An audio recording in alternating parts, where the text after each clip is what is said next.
আর আমরা সেই আদম সন্তান, যদিও বা পৃথিবীতে আসার পরে আমরা আমাদের পরিচয়টা ভুলে গেছি।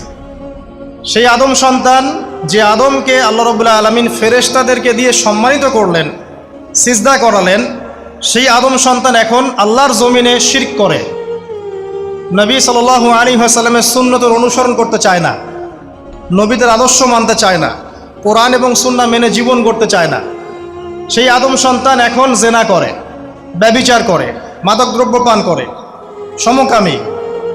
সেই আদম সন্তান এখন ঘুষ খাচ্ছে, সুদ খাচ্ছে, দুর্নীতি করছে, অন্যের সম্পদ আত্মসাৎ করছে, অন্যায়ভাবে মানুষকে হত্যা করছে। এমন কোনো গুনাহ নাই যে সেই আদম সন্তান করছে না। কোন আদম সন্তান? যার পিতাকে আল্লাহ রাব্বুল আলামিন কি করলেন? ফেরেশতাদেরকে দিয়ে সেজদা করালেন। তাহলে চিন্তা করেন যে আমরা আমাদের পরিচয়টা কি পরিমাণ হারিয়ে ফেলেছি। আমরা তো চেতনার কথা বলি না, শেকড়ের কথা বলি না, আমরা সংস্কৃতির কথা বলি না। এই কথাগুলো আমরা বলি। আমাদের সত্যিকারের চেতনা হচ্ছে ইসলামিক চেতনা।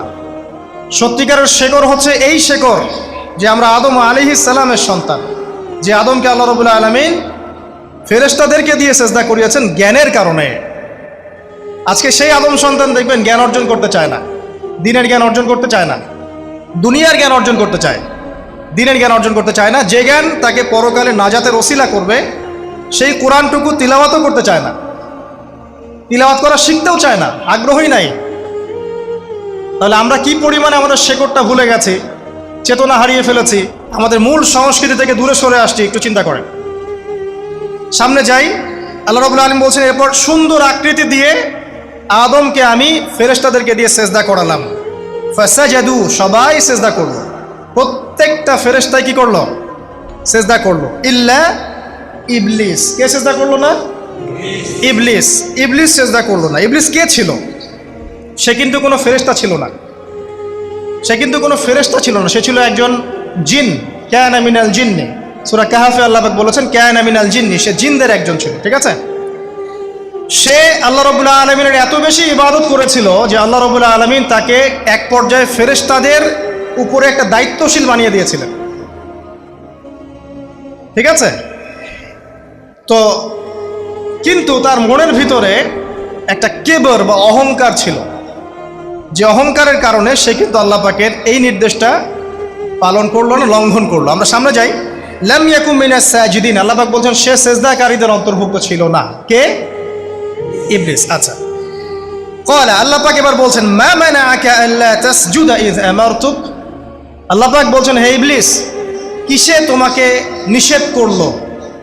কে তোমাকে বারণ করলো আদমকে সেজদা করতে, যাকে আমি সেজদা করার আদেশ করেছি? কি জন্য করলে না? সোজা কথায়, তুমি কি জন্য সেজদা করলে না আদমকে? মা মানাআকা, তোমাকে কে বারণ করলো? এবার ইবলিস তার দলিল পেশ করছে। সে বলছে যে ক্বালা আনা খায়রুম মিন, সে বলল আমি আদমের চাইতে উত্তম। আসসালাতু খায়রুম মিনান নাওম, এটা জানেন না? ঘুমের চেয়ে নামাজ উত্তম।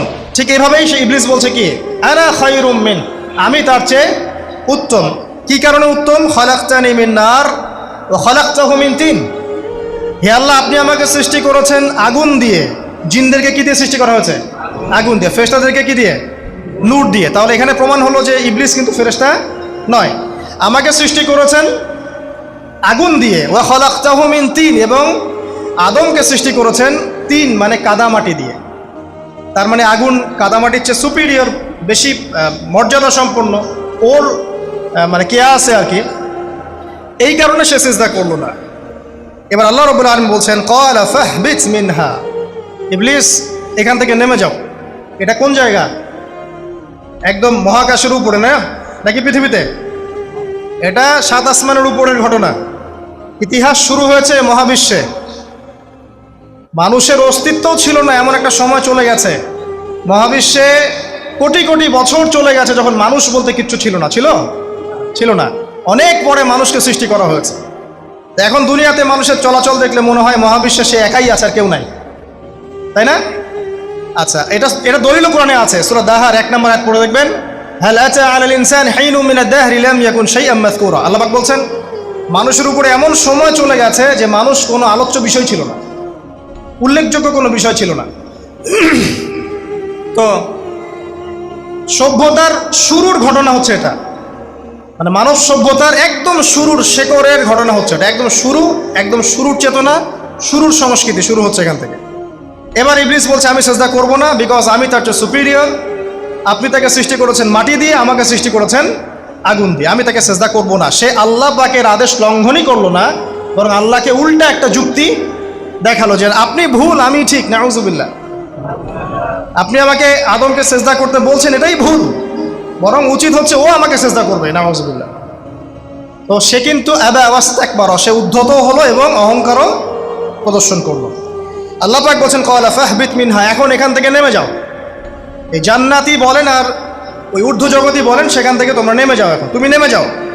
ফামা ইয়াকুনু লাকা আন তাতাকাব্বারা ফিহা, এখানে দাঁড়িয়ে তুমি অহংকার করবে এই অধিকার তোমাকে দেয়া হয় নাই। সোজা কথায় আল্লাহ পাক বলছেন এখানে দাঁড়িয়ে তুমি অহংকার করবে এই অধিকার তোমাকে দেয়া হয়নি। আল্লাহ পাক অহংকারীকে পছন্দ করেন না।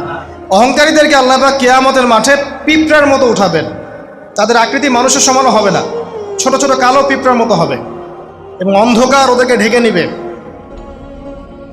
তো আমাদের মনে যাদের অহংকার আছে, আল্লাহর রাস্তায় অহংকার ছেড়ে দেই। অহংকার ইলমেরও থাকতে পারে, একজনের অনেক বড় ইলমি ডিগ্রি সার্টিফিকেট আছে, অমুক ফারেক তমুক ফারেক, অমুক মুহাদ্দিস অমুক মুফাসসির, ডাবল ডিগ্রি, এটারও অহংকার থাকতে পারে, ঠিক আছে।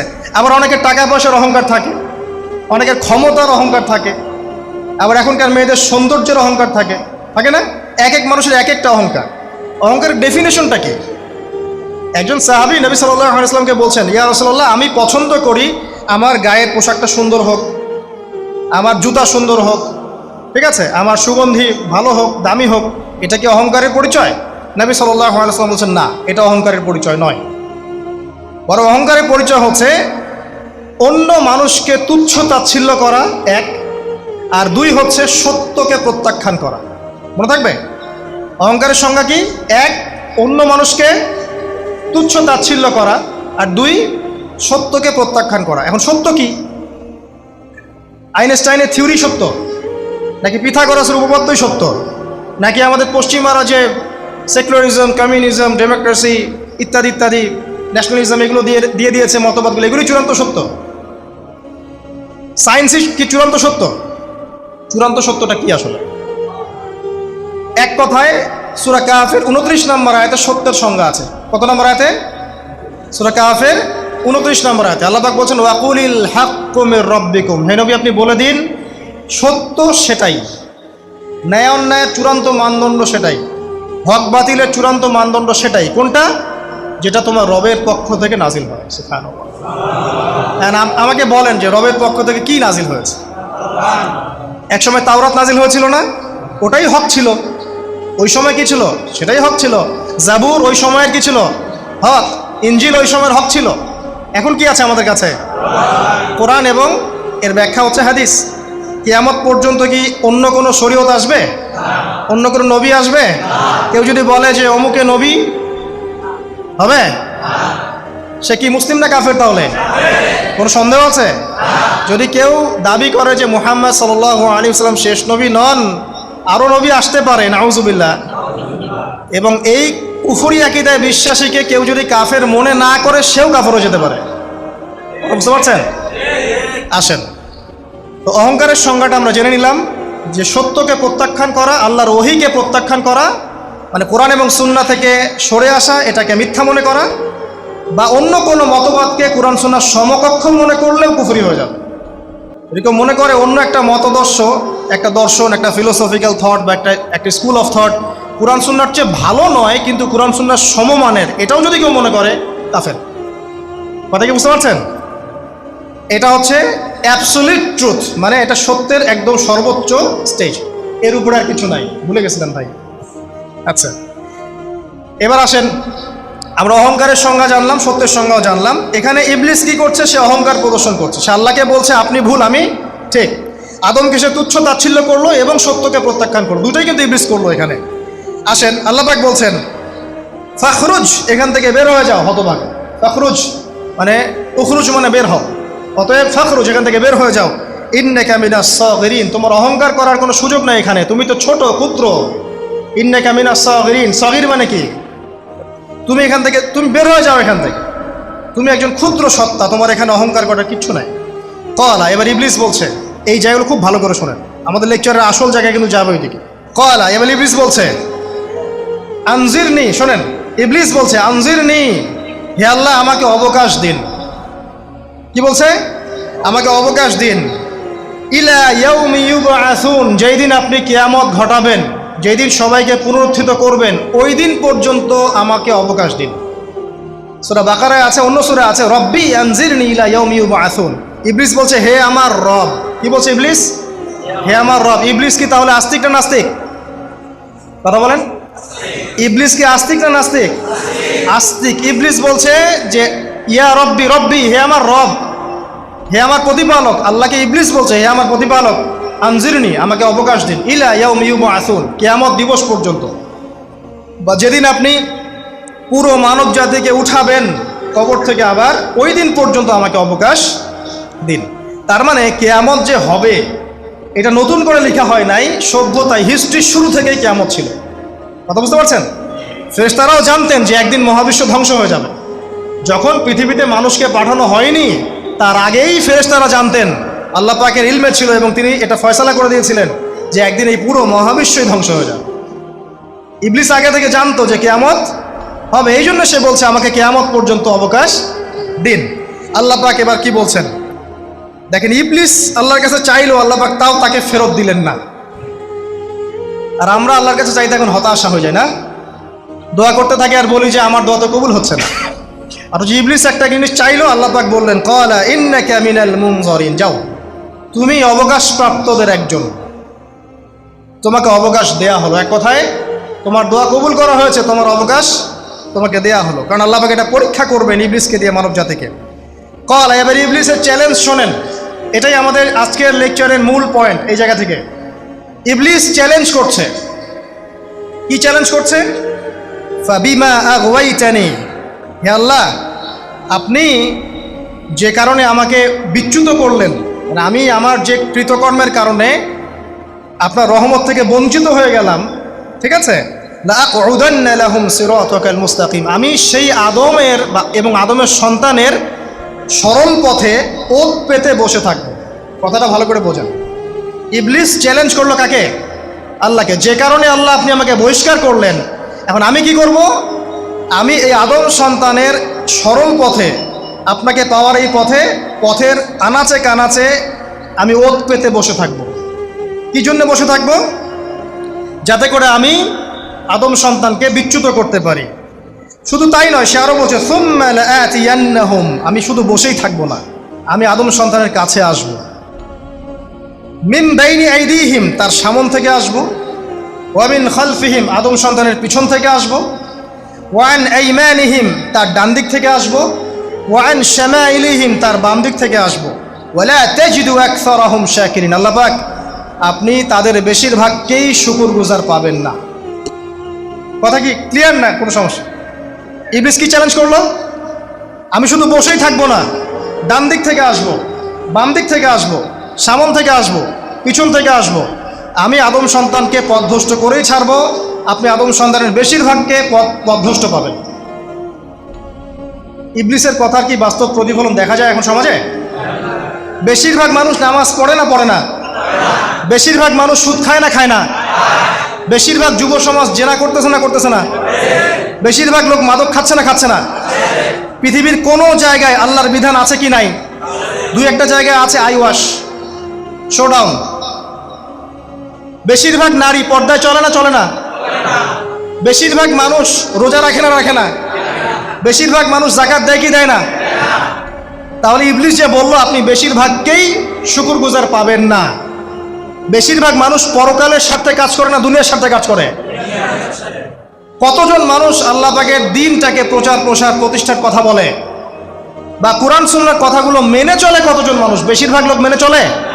তাহলে ইবলিস কি সফল না ব্যর্থ? ইবলিসের চ্যালেঞ্জ কি সফল না ব্যর্থ? ইবলিসের কথা সে কিন্তু অক্ষরে অক্ষরে পালন করেছে। আর ইবলিসকে আল্লাহ পাক কেন পৃথিবীতে দিয়েছেন? আমাদেরকে পরীক্ষা করার জন্য, যেন আমরা এই সরল পথ থেকে বিচ্যুত না হই। সামনে যান, আরো কঠিন কথা আছে। ক্বালা আখরুজ মিনহা, আল্লাহ পাক বলছেন এখান থেকে বের হয়ে যাও, মাযউমান মাদহুরা, একদম অপদস্থ লাঞ্ছিত হয়ে এখান থেকে বের হয়ে যাও। লামান তাবিআকা মিনহুম, তুমি তো চ্যালেঞ্জ করলা আমাকে, ঠিক আছে, কিন্তু যে ব্যক্তি যেই তোমার অনুসরণ করবে, আল্লাহ পাকের কথা শোনেন, যেই তোমার অনুসরণ করবে, লাআমলাআন্না জাহান্নামা মিনকুম আজমাইন, যে পুরুষ বা নারী যেই হোক না কেন, যে আদম সন্তান ইবলিস তোমার অনুসরণ করবে, তোমার পথ ধরবে, আমি তোমাকে সহ এদের সবাইকে দিয়ে জাহান্নাম পূর্ণ করব। আল্লাহর কিচ্ছু যায় আসে না। আল্লাহ পাক যদি এই পুরো পৃথিবীটাকেও জাহান্নামে নিক্ষেপ করেন অবাধ্যতার কারণে, আল্লাহ পাকের কিছু যায় আসে? ওই যে আপনাদের এখানে নদী আছে না, কি বালাসী ঘাট, এখানে চর আছে না, চরের মধ্যে একটা বালুর কণার কি দাম আছে বলেন তো? একটা বালুর কণার কোনো দাম আছে? এই পুরো মহাবিশ্বে পৃথিবীর অবস্থান এর চেয়েও কম। তো পুরো পৃথিবীর মানুষ যদি আল্লাহর অবাধ্য হয়, আল্লাহ পাক যদি পুরো দুনিয়াটাকেই ধ্বংস করে দেন, জাহান্নামে নিক্ষেপ করেন, আল্লাহ পাকের কিছু যায় আসবে কিনা? এবার আসেন, এখান থেকে আমরা বুঝতে পারলাম যে ইবলিস একটা তৃতীয় সত্তা। আল্লাহ পাক আদম আলাইহিস সালামকে সৃষ্টি করলেন, নাম শিক্ষা দিলেন, সেজদা করালেন, ইবলিসকে সেজদা করতে বললেন, সে করলো না। সে চ্যালেঞ্জ করলো উল্টা, যে আমি ওর চেয়ে উত্তম, আপনি ভুল, আমি সঠিক। সে অহংকার করলো এবং একই সাথে সে আদমকে পথভ্রষ্ট করার চ্যালেঞ্জও করে বসলো। আল্লাহ পাক ঘোষণা করলেন, যদি কোনো আদম সন্তান তোমাকে ফলো করে, তোমাকে সহ তাকে আমি জাহান্নামে নিক্ষেপ করবো। ঠিক আছে, এ পর্যন্ত। এবার সামনে আসেন। এবার আল্লাহ পাক আদমকে বলছেন, কাকে বলছেন? আদম আলাইহিস সালামকে বলছেন, ইয়া আদম, হে আদম। তার আগে আদম আলাইহিস সালামের বুকের পাঁজর থেকে কাকে সৃষ্টি করেছেন? হাওয়া আলাইহিস সালাম, সভ্যতার ইতিহাসের প্রথম নারী এবং ইতিহাসের সবচেয়ে সুন্দরী রমণী কে? হাওয়া আলাইহিস সালাম। আরেকজন আছেন সবচেয়ে সুন্দরী রমণী, কে? কে বলতে পারবেন? জি না, হ্যাঁ, নাম কি? মাশাআল্লাহ, ওই ওকে পুরস্কার দিও। কি নাম তোমার? মাশাআল্লাহ, মাশাআল্লাহ। দ্বিতীয় সুন্দরী রমণী, দুজন রমণীকে বলা হয় পৃথিবীর সবচেয়ে সুন্দরী রমণী। আপনি যাদেরকে দেখে সিডিউস হচ্ছেন, যদিও এদেরকে দেখে সিডিউস হওয়ার কিছু নাই, কারণ এরা তো সুন্দর না, কোনো দিক থেকে সুন্দর না, না পোশাকের দিক থেকে, না চেহারার দিক থেকে, না ফিজিক্যাল স্ট্রাকচারের দিক থেকে। এদেরকে দেখে তো পাগলও সিডিউস হবে না। তো আদম আলাইহিস সালাম এবং আদম আলাইহিস সালামের স্ত্রী হাওয়া আলাইহিস সালাম এবং সারা আলাইহিস সালাম ইতিহাসের সবচেয়ে সুন্দর রমণী। ইতিহাসের সবচেয়ে সুন্দর রমণী কাদের স্ত্রী ছিলেন? নবীদের না অন্য কারো? এজন্যই বলি, আপনি যদি পবিত্র থাকেন, আল্লাহওয়ালা মানুষ হন, ইনশাআল্লাহ তাআলা আল্লাহ পাক আপনার ঘরে একজন নেককার, পুণ্যবতী, সুশ্রী স্ত্রী দান করবেন ইনশাআল্লাহ। আপনি যদি এইসব অশ্লীলতার গোলক ধাঁধায় পড়ে নিজের ঈমান হারিয়ে ফেলেন, চরিত্র হারিয়ে ফেলেন, সম্ভাবনা খুবই কম যে আপনি একজন দিনদার মেয়ে পাবেন। বরং আপনি এমন কাউকেই পেতে পারেন যে আপনার মতোই। ঠিক আছে, দেখবেন যে আপনি 10 ঘাটের পানি খেয়ে আসছেন, ও দেখবেন 12 ঘাটের পানি খেয়ে আসছে। আল্লাহ পাক আমাদের যুব সমাজকে হেফাজত করুন, আমিন। আল্লাহ পাক এবার আদম আলাইহিস সালামকে বলছেন, ইয়া আদম, হে আদম, উসকুন আনতা ওয়া যাওজুকাল জান্নাহ। আদম শোনো, তুমি এবং তোমার স্ত্রী দুইজন এখন জান্নাতে থাকো। কোথায় থাকো? জান্নাতে থাকো। ওয়া কুলা মিন হাইসু শি'তুমা, যেখানে ইচ্ছা সেখান থেকে খাবার খাও। জান্নাতের নাজ নেয়ামতের কথা তো আপনারা শুনেছেন অনেক, আমি ওইগুলো বলতে যাচ্ছি না, সময় চলে যাবে। যা ইচ্ছা তাই পাবেন সেখানে, যা ইচ্ছা তাই। এমন একটা জায়গা যেটা কখনো কোনো চোখ দেখে নাই, কোনো কান শোনেও নাই। চোখ না দেখলেও, কান না শুনলেও মানুষ মনে মনে অনেক কিছু কল্পনা করে না, এটা কল্পনাও করার সুযোগ নাই। এত উন্নত মানের একটা জায়গা। তোমরা দুজন এখানে থাকো, জান্নাতের যে কোনো জায়গায় যাও, খাওয়া দাওয়া করো, কোনো সমস্যা নেই। কিন্তু ওয়ালা তাকরাবা হাদিহিশ শাজারা, মানে কি, এই যে গাছটা আছে, এই গাছের কাছে যেও না। একটা শর্ত খালি দিলাম, গাছের কাছে যেও না। গাছের নাম কি এগুলো আমাদের আলোচনার বিষয় না। বিষয়টা হচ্ছে আল্লাহ পাকের আদেশটা কি। গাছটা আম গাছ হতে পারে, জাম গাছ হতে পারে, কদু গাছ হতে পারে, যে কোনো গাছ হতে পারে। এটা নিয়ে আমাদের কোনো মাথা ব্যথা নাই। মাথা ব্যথা হচ্ছে আল্লাহ পাকের আদেশ, এই গাছের কাছে যেও না, বাস যেও না। আচ্ছা, ফাতাকুনা মিনাজ জালিমিন, যদি চলে যাও তোমরা দুজন এখানে, তাহলে তোমরা দুজন কিন্তু জালেম হয়ে যাবে। আল্লাহ পাকের হুকুম অবাধ্য করলে মানুষ কি হয়ে যায়? জালেম হয়। এই জন্য আমরা দোয়ায় বলি, আল্লাহুম্মা ইন্নী যালামতু নাফসি, বলি না? হে আল্লাহ, আমি আমার নফসের উপর জুলুম করেছি। রব্বানা যালামনা আনফুসানা, বলি না? আল্লাহ, আমরা আমাদের উপর জুলুম করেছি। তো আমরা যখন পাপ করি মানে আমরা জুলুম করে ফেলেছি। তো তোমরা দুজন এই গাছের কাছে যেও না, যদি যাও তাহলে জুলুম করে ফেলবে এবং জালেম হয়ে যাবে। এবার ইবলিস তো আর বসে নাই, সে তো চ্যালেঞ্জ করেছে, করে নাই? আচ্ছা, এবার ইবলিস কি করছে? ফাওয়াসওয়াসা লাহুমা শাইতান, এবং ইবলিস এবার এদের দুজনকে ওয়াসওয়াসা প্রদান করতে শুরু করলো। ইবলিস কি করলো? ওয়াসওয়াসা প্রদান করতে শুরু করলো। ওয়াসওয়াসাটা এমন ছিল যে হাল আদুল্লুকা আলা শাজারাতিল খুলদি ওয়া মুলকিন লা ইয়াবলা।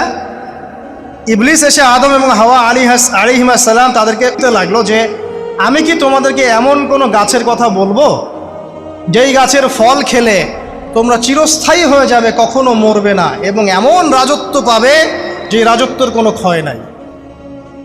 ইবলিসের টোপটা কি দেখলেন? চিরস্থায়িত্বের টোপ এবং কিসের টোপ? রাজত্বের টোপ। এটা সূরা তহার মধ্যে আছে। অন্য সূরায় আছে যে আমি কি বলে দিব এমন গাছের কথা যেই গাছের ফল খেলে তোমরা ফেরেশতা হয়ে যাবে, কখনো মরবে না। তাহলে চিরস্থায়িত্বের টোপ এবং এই যে কিসের? রাজত্বের এই যে টোপ, এই দুইটা হচ্ছে মানুষকে আল্লাহর পথ থেকে ডিসিভ করার একটা মানদণ্ড। কথা বুঝতে পারছেন? এই পৃথিবীতে যত মানুষ পথভ্রষ্ট হয়ে গেছে, এরা কিন্তু ক্ষমতার জন্য হয়েছে অনেকেই, আর অনেকে চিরস্থায়িত্বের জন্য হয়েছে। ফেরাউন নমরুদ চিরস্থায়িত্বের লোভে পড়ে পথভ্রষ্ট হয়নি? আর ওই সময় থেকে শুরু করে এখনকার বিশ্বে যারা ক্ষমতাধর, এরা কি ক্ষমতার দাপটে পথভ্রষ্ট হচ্ছে না? এই দুটো হচ্ছে মানুষকে পথভ্রষ্ট করার মাধ্যম। ইবলিস খুব ভালো করেই জানতো। একটা কথা বলি নাই, যখন আদম আলাইহিস সালামকে তৈরি করে রাখা হয়েছে, সৃষ্টি করে রাখা হয়েছে, ইবলিস এর চারপাশে রাউন্ড দিচ্ছিল, তাওয়াফ করছিল, তাওয়াফ। এবং মানব শরীরের এবং মানব মস্তিষ্কের, মননের দুর্বল পয়েন্টগুলো সে ফাইন্ড আউট করছিল। কারণ সে কিন্তু অনেক জ্ঞানী ছিল, সে কিন্তু প্রচণ্ড জ্ঞানী ছিল। এখনও কিন্তু সে প্রচণ্ড জ্ঞানী। তাওয়াফ করে করে সে মানুষের দুর্বল জায়গাগুলো ফাইন্ড আউট করেছে। একটা হচ্ছে পেট, একটা প্রবৃত্তি, একটা হচ্ছে নারীর প্রতি আসক্তি, ঠিক আছে, একটা ক্ষমতার লোভ, একটা চিরস্থায়িত্বের লোভ। এগুলো হচ্ছে মানুষের দুর্বল জায়গা। ইবলিস এগুলো ফাইন্ড আউট করে ওইভাবে চাল দিয়েছে। কথা বুঝতে পারছেন? একটু খেয়াল করে দেখেন, এখনকার বিশ্বে যত অন্যায় হচ্ছে, ম্যাক্সিমাম পাপ হচ্ছে পেটের কারণে। পেট। সুদ খায় কেন? পেটের কারণে। ঘুষ খায় কেন? পেটের কারণে। ইভেন যে এখন জেনা করছে, ওদেরকে তো এখন যৌনকর্মী বলতে হয়, তাই না? সম্মান দিয়ে কথা বলতে হয়। তো যৌনকর্মী যারা, তারাও দেখবেন পেটের কারণেই করছে, পেটের কারণে। তারপর দেখবেন মানুষের সম্পদ আত্মসাৎ, ওই যে ছেলে মেয়ে বাল বাচ্চার জন্য। পেট মানে মূল জিনিসটা কি? পেট। এবং চিরস্থায়িত্ব, ক্ষমতার দাপট আর প্রবৃত্তির দাসত্ব, এগুলো হচ্ছে মানুষের সবচেয়ে দুর্বল পয়েন্ট। দেখবেন ম্যাক্সিমাম পাপ হচ্ছে মেয়েদের কারণে। মেয়েদের কারণে না? মেয়ের পিছনে। মেয়ের পিছনে আপনি চলে গেছেন, এখানে আত্মহত্যা করছে কেউ, কেউ এখানে আপনার জেনা করছে, কেউ ধর্ষণ করছে, কেউ পরকে লিপ্ত হচ্ছে। মানে মেয়েরই কোনো পাপ। ওই যে বলে না, দুইটা পাপ যাকে পেয়ে গেছে তার লাইফটা ক্র্যাশড। একটা হচ্ছে মেয়ে, আর একটা হচ্ছে টাকা। অর্থ সম্পদের লালসা যার মধ্যে পেয়ে বসেছে, এর জীবন শেষ। আর যার মেয়ের নেশা আছে, মেয়ের নেশা যার মধ্যে আছে, এর জীবন শেষ।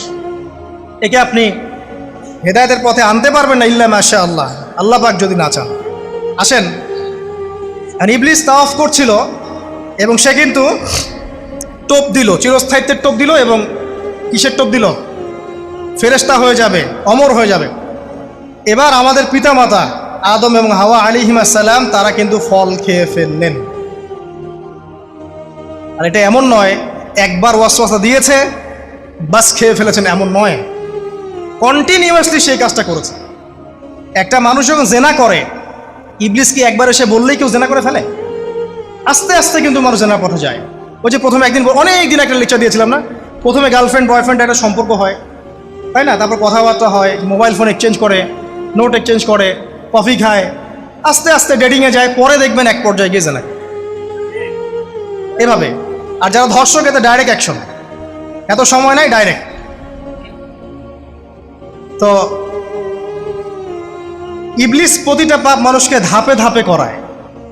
দেখবেন ইবলিস এখানেও কিন্তু আমাদের পিতামাতাকে ধাপে ধাপে ওইদিকে নিয়ে গিয়েছিল। এবার আসেন, আমাদের পিতামাতা ফল খেয়ে ফেললেন, এই জায়গাটা খুব ভালো করে বোঝেন। এই ফল খাওয়াটা আল্লাহর অবাধ্যতা না। আল্লাহ পাক বলেছিলেন না যে জালেম হয়ে যাবে, আল্লাহ পাকের অবাধ্য হলেন। অবাধ্যতার ফলাফলটা কি হলো এবার শোনেন। আমরা সবাই জানি অবাধ্যতার ফলাফল কি, আল্লাহ পাক জান্নাত থেকে নামিয়ে দিয়েছেন, তাই তো? এর আগে আরেকটা ফলাফল হয়েছে। এই ফলাফলের সাথে আমাদের বর্তমান সময়কার যে ইস্যুটা চলছে, পোশাক, নারী, সংস্কৃতি, হাবিজাবি, হ্যাঁ, বেহায়াপনা, বেলাল্লাপনা, এই ইস্যুটা এখানে জড়িত। এটা আমারও বুঝতে এবং খুঁজে পেতে সময় লেগেছে। আমরা সবাই পড়েছি স্টুডেন্ট লাইফে, আদম এবং হাওয়া আলাইহিস সালাম আদেশ লঙ্ঘন করেছেন, সাথে সাথে আল্লাহ পাক জান্নাত থেকে কি করেছেন? নামিয়ে দিয়েছেন। ইবলিসকেও নামিয়ে দিয়েছেন, তারপরে হায়াত দিয়েছেন, এখানে পরীক্ষা করছেন, এই তো। এখানে আল্লাহ পাক দেখবেন আমাদের আমল কেমন, আমল ভালো হলে আবার জান্নাতে, খারাপ হলে আবার জাহান্নামে। কিন্তু এর আগেও একটা ঘটনা ঘটেছে। যে মুহূর্তে আমাদের পিতামাতা ফল খেয়েছেন, গাছের কাছে গিয়েছেন, আল্লাহ পাকের আদেশটা লঙ্ঘন করেছেন, সাথে সাথে তাদের গায়ের পোশাকটা খুলে পড়ে গেছে। আমি বুঝাতে পারি নাই, পুরো মহাবিশ্বের প্রথম লজ্জা, প্রথম অপমান, প্রথম শাস্তি, ঠিক আছে, আল্লাহর অবাধ্যতার প্রথম পরিণাম লজ্জাহীনভাবে গা থেকে কাপড় খসে পড়ে যাওয়া। প্রথম শাস্তি, প্রথম অবাধ্যতা এবং প্রথম অবাধ্যতার পরিণতি পুরো মহাবিশ্বে সভ্যতার শুরু থেকে শেষ পর্যন্ত প্রথম অ্যাক্সিডেন্ট, বা এই যে আমরা বলছি পরিণতি, পাপের পরিণতি, অবাধ্যতার পরিণতি, সেটা হলো গা থেকে কাপড় খুলে যাওয়া। এই কথা আল্লাহ পাক বলছেন এখানে, লিয়ুবদিয়া লাহুমা মা উরিয়া আনহুমা মিন সাওয়াতিহিমা। ইবলিস তোমাদের পিতামাতাকে এই গাছের কাছে নিয়ে গিয়ে ফল খাইয়ে তাদের গা থেকে পোশাক খুলে ফেলে দিয়েছে। এবার কি বুঝতে পারছেন যে ইবলিস এখন বিশ্বে কি করছে? ইবলিস সেম কাজটা করছে আমাদের সাথে, আমাদের গা থেকে তারা পোশাক খুলে ফেলে দিচ্ছে। সভ্যতার শুরুর পাপ বলছি না আমরা, এটা আসলে ভুল। সভ্যতার শুরুতে আদম এবং হাওয়া আলাইহিস সালাম যে ভুলটা করেছেন, তার যে পরিণতি হয়েছে সেটা এটা ছিল না যে জান্নাত থেকে পৃথিবীতে নামিয়ে দেয়া, বরং পরিণতি এটা ছিল তাদের গা থেকে প্রথম কাপড় খুলে গেছে, তারা নগ্ন হয়ে গেছেন। ইবলিস সর্বপ্রথম আমাদের বাবা মাকে নগ্ন করেছে প্রলোভন দিয়ে, ক্ষমতার প্রলোভন, চিরস্থায়িত্বের প্রলোভন দিয়ে। আজকের বিশ্বেও কি ইবলিসের দোসর সেম কাজটা করছে না? আজকের বিশ্বেও কি ইবলিসের মানুষরূপী দোসরগুলা সেম কাজটাই করছে না? সেম কাজটা করছে। আমাদের গা থেকে ওরা পোশাক খুলে ফেলছে, এরপর আল্লাহ পাক জান্নাত থেকে নামিয়ে দিয়েছেন। আগে কিন্তু এটা হয়নি, আগে পোশাক খুলেছে। এরপর কি হয়েছে জানেন? শোনেন, আল্লাহ পাক ওয়াকালা মা নাহাকুমা রাব্বুকুমা আন হাযিহিশ শাজারা ইল্লা আন তাকুনা মালাকাইন আও তাকুনা মিনাল খালিদিন। ইবলিস বলছিল যে তোমাদের রব তোমাদেরকে এই গাছের কাছে যেতে নিষেধ করেছে এই কারণে যে তোমরা এখানে গেলে মালাক হয়ে যাবে এবং চিরস্থায়ী হয়ে যাবে। ওয়াকাসামাহুমা ইন্নী লাকুমা লামিনান নাসিহিন। ইবলিস বলছিল যে আমি আল্লাহর কসম করে বলছি আমি তোমাদের শুভাকাঙ্ক্ষী। ফাদাল্লাহুমা বিগুরুর, ওদেরকে তারা পথভ্রষ্ট করলো, ইবলিস তাদেরকে পথভ্রষ্ট করলো। ফালাম্মা যাকাশ শাজারা, যখন তারা গাছের কাছে গেলেন, বাজাত লাহুমা সাওআতুহুমা, তাদের লজ্জাস্থানটা উন্মুক্ত হয়ে গেল, কাপড় খুলে পড়ে গেল। এটাই বলতে যাচ্ছিলাম। ওয়াতাফিকা ইয়াখসিফানি আলাইহিমা মিন ওয়ারাকিল জান্নাহ, এবং আদম এবং হাওয়া আলাইহিস সালাম জান্নাতের গাছের পাতা ছিঁড়তে লাগলেন এবং সেই পাতা দিয়ে লজ্জাস্থান ঢাকতে লাগলেন। আপনার বাবা আপনার মাকে যদি কেউ রাস্তায় নগ্ন করে ফেলে আপনার কেমন লাগবে? আপনি কি করবেন তার ইজ্জত সম্মান বাঁচানোর জন্য? আমাদের পিতা মাতাকে ইবলিস জান্নাতে নগ্ন করে দিয়েছিল এবং আমাদের পিতা মাতা জান্নাতের পাতাগুলো ছিঁড়ে ছিঁড়ে লজ্জাস্থানকে আবৃত করতে শুরু করলো। ওয়ানাদাহুমা রাব্বুহুমা, এবং আল্লাহ পাক বলছেন এবার আল্লাহ পাক তাদের দুজনকে ডাকলেন, ডেকে বললেন আলাম আনহাকুমা আন তিলকুমা শাজারা, হে আদম এবং হাওয়া তোমাদের দুজনকে কি আমি বলি নাই যে এই গাছের কাছে যাবে না? ওয়াকুল লাকুমা ইন্নাশ শাইতানা লাকুমা আদুউম মুবিন, আমি কি তোমাদেরকে বলি নাই নিশ্চয়ই শয়তান তোমাদের স্পষ্ট প্রকাশ্য শত্রু? ক্বালা, এবার তারা তাদের ভুল বুঝতে পারলেন। আল্লাহ পাকের কত দয়া মানুষের প্রতি দেখেন। ইবলিসও আল্লাহর অবাধ্য ছিল, আল্লাহ পাক তাকে বহিষ্কার করে কাফের বানিয়ে দিয়েছেন, চিরস্থায়ী লানত করেছেন। আমাদের পিতামাতাও ভুল করেছেন, বাট আল্লাহ পাক তাদেরকে চিরস্থায়ী জাহান্নামী করেন নাই। আল্লাহ পাক তাদেরকে দয়া পরবশ হয়ে ক্ষমা করে দিয়েছে। শুধু তাই নয়, আল্লাহ পাক এত মহব্বত করেন আদম সন্তানকে যে তওবা করার যে কালিমাটা, সেই কালিমাটাও আল্লাহ পাক আদম এবং হাওয়াকে শিখিয়ে দিয়েছেন। সুবহানাল্লাহ। কোন কালিমা দিয়ে তওবা করবো, কি পড়বো, এটাও তারা বুঝতে পারছিলেন না। আল্লাহ পাক তখন শিখিয়ে দিয়েছেন। ক্বালা, তারা বলল রব্বানা, হে আমাদের প্রতিপালক, যালামনা আনফুসানা, আমরা আমাদের উপর জুলুম করেছি, নফসের উপরে। ওয়া ইল্লাম তাগফির লানা ওয়া তারহামনা লানাকুনান্না মিনাল খাসিরিন। এই দোয়াটা করলেন আমাদের পিতামাতা, আল্লাহ পাক মাফ করে দিলেন। কিন্তু মাফ করার পরে আর জান্নাতে থাকা হলো? এই পৃথিবীতে নামিয়ে দেওয়া হলো। পৃথিবীতে নামিয়ে দেওয়ার পরে একটা হায়াত দেওয়া হলো, কারো 50, 60, 70, 100, 200, 500, 1000 ইত্যাদি। এবং আল্লাহর পক্ষ থেকে ঐশী গ্রন্থ পাঠানো হলো, কখনো তাওরাত, কখনো জাবুর, কখনো ইনজিল ইত্যাদি, কখনো কোরআন। শর্ত দেয়া হলো যারা আল্লাহ পাকের এই ঐশী গ্রন্থগুলো মেনে চলবে তারা ইনশাআল্লাহ আবার মৃত্যুর পর সেই জান্নাতে ফিরে যাবে যেখান থেকে তারা বহিষ্কৃত হয়েছে। আর যে বা যারাই আল্লাহ পাকের এই আয়াত, নিদর্শন এবং ঐশী গ্রন্থগুলোকে অস্বীকার করবে, এটাকে মিথ্যা প্রতিপন্ন করবে, আল্লাহ পাক এদের সবাইকে দিয়ে জাহান্নাম পূর্ণ করবে ইনশাআল্লাহ তাআলা। আল্লাহ পাক এটাও বলেছেন যে আল্লাহ পাক ওয়ালাকাদ যারা'না লি জাহান্নামা কাসীরাম মিনাল জিন্নি ওয়াল ইনস, আল্লাহ পাক বহু মানুষ আর জিনকে দিয়ে জাহান্নাম পূর্ণ করবেন। কারণ এই দুই জাতিকে পাঠানো হয়েছিল পৃথিবীতে শুধু আল্লাহর ইবাদত করার জন্য। ওয়া মা খালাকতুল জিন্না ওয়াল ইনসা ইল্লা লিয়াবুদুন, এরা সেটা করে নাই। এই কারণে আল্লাহ পাক হাদিসের মধ্যে জানিয়েছেন প্রতি 1099 জন মানুষকে আল্লাহ পাক জাহান্নামে পাঠিয়ে দেবেন। তবে বেশিরভাগ জান্নাতি হবে এই উম্মতে মুহাম্মাদের মধ্যে। এবার শোনেন, আমাদের পিতামাতার এই পরিণতির পর আল্লাহ পাক যখন আমাদেরকে পৃথিবীতে পাঠালেন, আল্লাহ পাক আমাদেরকে নগ্ন করে পৃথিবীতে রাখেন নাই। সুবহানাল্লাহ। আল্লাহ পাক আসমান থেকে লিবাস পাঠিয়েছেন। এই যে সমাজ বিজ্ঞানের বইগুলোতে লেখা আছে না, মানুষ আগে নগ্ন ছিল, গাছের ছালপাতা পরে থাকতো, তারপরে বন্যপ্রাণী শিকার করতো, গুহায় গুহায় থাকতো। বোগাস, মিথ্যা, বাজে কথাগুলো সব একদম টোটাল মিথ্যা কথাগুলো। আল্লাহ রাব্বুল আলামিন সভ্যতা শুরু করেছেন নবী দ্বারা, সভ্যতা শেষও করবেন নবী দ্বারা। প্রত্যেক যুগে যুগে সভ্যতার ধারক এবং বাহক ছিলেন নবীগণ। আর আদম আলাইহিস সালাম পৃথিবীতে আসার পর নগ্ন হয়ে থাকেন নাই। আল্লাহ পাক আসমান থেকে লেবাস পাঠিয়েছিলেন। সুবহানাল্লাহ। আল্লাহ পাক আমাদেরকে নগ্ন করে রাখেন নাই। এবার দেখেন আল্লাহ পাক কি বলছেন, ইয়া বানি আদম, হে বনু আদম। কাদেরকে বলছেন? আমাদেরকে।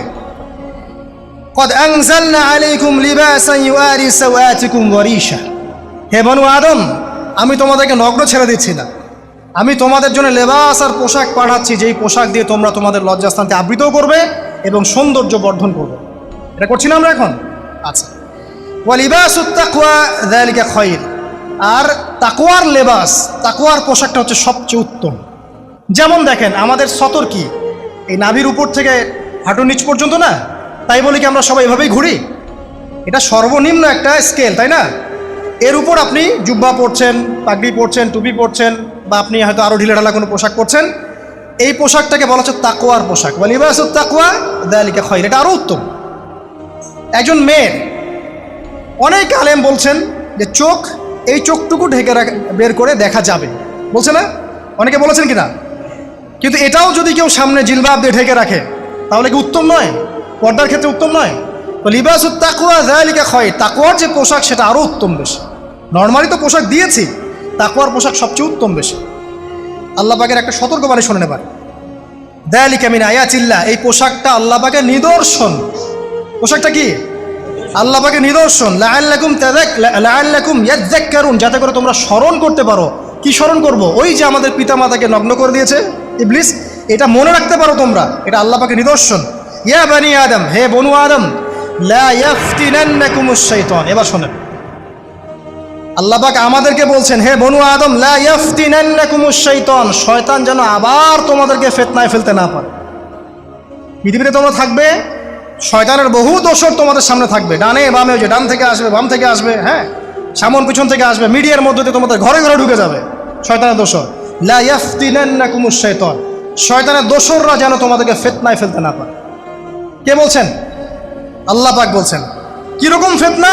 কামা আখরাজা আবাওয়াইকুম মিনাল জান্নাহ, ঠিক যেভাবে শয়তান তোমাদের পিতা মাতাকে জান্নাত থেকে বের করে দিয়েছিল, ওই রকম ফিতনায় যেন ফেলতে না পারে। ঠিক আছে? ওয়ায়ানজিউ আনহুমা লিবাসাহুমা, এবং শয়তান তোমাদের পিতা মাতার লেবাস খুলে ফেলেছিল, নগ্ন করে দিয়েছিল, নগ্নতা, বেহায়াপন, অশ্লীলতা শিখিয়েছিল, ওইদিকে ধাবিত করতে চেয়েছিল। শয়তানের দোসররা যেন এটা করতে তোমাদের সাথে না পারে। সতর্ক থাকবে। লিউরিয়াহুমা সাওআতিহিমা, যাতে করে তোমাদের লজ্জাস্থানটা উন্মুক্ত হয়ে যায়। ইন্নাহু ইয়ারাকুম, নিশ্চয় শয়তান তোমাদের সবাইকে দেখতে পায়। হুয়া ওয়া কাবিলুহু, সে এবং তার পুরো কবিলার লোকজন, মিন হাইসু লা তারাউনাহুম, এমন জায়গা থেকে যে জায়গা তোমরা দেখতে পারো না। আর শয়তান এবং তার অনুসারী যারা আছে, হোক মানুষ আর জিন, তারা তোমাদেরকে দেখতে পারে এমন জায়গা থেকে যা তোমরা দেখো না। আমরা যারা এই বিশ্বে আছি, আমরা সবাই এখন খেলার পুতুলের মতো খেলছি। যারা নিয়ন্ত্রণ করে বিশ্ব, এদেরকে কেউ দেখতে পারে না। এরা মানুষ শয়তান, কথা বুঝতে পারছেন? আর এমনি জিন শয়তান যারা আছে, এদেরকে তো আমরা দেখতে পারি না, অনেক দূর থেকে তারা আমাদেরকে দেখতে পারে। আল্লাহ পাক সতর্ক করছেন এটা, ইন্না জাআলনা আশ-শায়াতিন আউলিয়া লিল্লাযিনা লা ইউমিনুন। শোনেন, নিশ্চয়ই যারা আমার প্রতি ঈমান আনে না বা আমার অবাধ্য হয়, আমার আদেশ মানে না, তাদের সাথে আমি শয়তানকে বন্ধু বানিয়ে দিয়েছি। এবার বুঝলেন কেন বললাম এরা মানুষ শয়তান? বিকজ এদেরকে আল্লাহ পাক শয়তানের বন্ধু বানিয়ে দিয়েছেন। এরা শয়তানের বন্ধু। অন্য সূরায় আছে, শয়তান, জিন শয়তান মানুষ শয়তানকে ওহী করে। জিন শয়তান মানুষ শয়তানের মাথায় এসব বুদ্ধি ঢালে। শয়তানি বুদ্ধিগুলো শয়তান মানুষের মাথায় ঢালে, মানে মানুষ মাথাটা আগে সে রিড করেছে কাকে কোন দিক দিয়ে রিসিভ করা যাবে। ঠিক আছে? আচ্ছা, এরপরে আরো আল্লাহ পাক বলছে, ওয়াইদা ফাআলু ফাহিশাতান, তারা যখন কোনো ফাহেসা কাজ করে, নোংরা বেহায়ার মতো কাজ করে, ক্বালু, তারা বলে, ওয়াজাদনা আলাইহি আবানা, এরকম করেই আমরা আমাদের পিতা মাতাদেরকে পেয়েছি। মানে যুগ যুগ ধরে এই সংস্কৃতি চলে আসছে, নগ্নতার সংস্কৃতি, বলে না? কথা বুঝতে পারছেন না? এই কথাই তারা বলে, যেটা কোরআনে আছে। আল্লাহ পাক বলছেন, ক্বালু ওয়াজাদনা আলাইহি আবানা, তারা বলে আমাদের পিতৃপুরুষদেরকে আমরা হাজার বছর থেকে দেখেছি এইভাবেই ড্রেস আপ করতে, এমনি ব্লাউজ ছাড়া শাড়ি পরতে দেখেছি আমরা, এমনি দেখেছি পেট বের করে চলতে, এমনি দেখেছি এই শর্ট কামিজ পরে চলতে, নগ্ন হয়ে চলতে। এখন তো বিকিনি সংস্কৃতি আসলে, এবং এটা মুভমেন্ট চলছে, মানে মানুষের দেহ থেকে কাপড় খুলে ফেলার মুভমেন্ট, আন্দোলন শুরু হচ্ছে। ঠিক আছে? এবং দোহাই হচ্ছে আমরা হাজার বছর থেকে এমনিই চলছে। এই যে আল্লাহ পাক বলছেন, ক্বালু ওয়াজাদনা আলাইহি আবানা, আমরা এর উপরে আমাদের পিতা মাতাদেরকে পেয়েছি। ওয়াল্লাহু আমারনা বিহা, এরা আরো বলে আল্লাহ আমাদেরকে এই আদেশ করেছেন। নাউযুবিল্লাহ। আল্লাহ বলছেন, আল্লাহ পাকের আদেশ কি? কুল ইন্নাল্লাহা লা ইয়া'মুরু বিল ফাহশা, নিঃসন্দেহে আল্লাহ পাক কোনো ফাহেসা কাজের আদেশ করতেই পারেন না। পারেন? নিঃসন্দেহে আল্লাহ পাক কোনো ফাহেসা, বেলাল্লাপনা, বেহায়ার মতো কোনো আদেশ, বেহায়াপনার কোনো কাজের আদেশ করতে পারেন না।